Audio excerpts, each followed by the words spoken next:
Ayan mga kayuno, magandang gabi. Ay ako'y nagulat at may bumisita sa atin, ating kapapsi from San Benito. Ayan si Paps.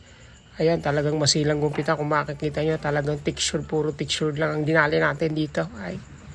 At ang kanyang buhok ay manipis na at nag-request.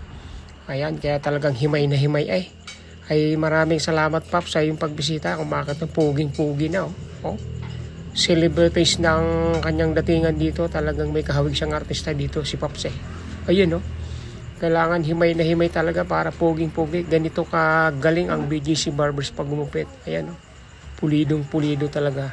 At syempre dahil malayang pinanggalingan nito, kailangan mas pulido. Ayan point cutting pa lang ginawa natin dito lahat.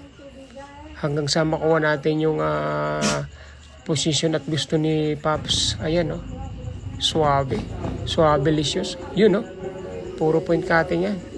Ayan puging-pugi na si Paps. Paps, maraming salamat sa iyong pagdayo at pagtiwala sa aming BGC Barbers. Ayan puging-pugi, artistahan ni Paps. Thank you Paps, God bless you.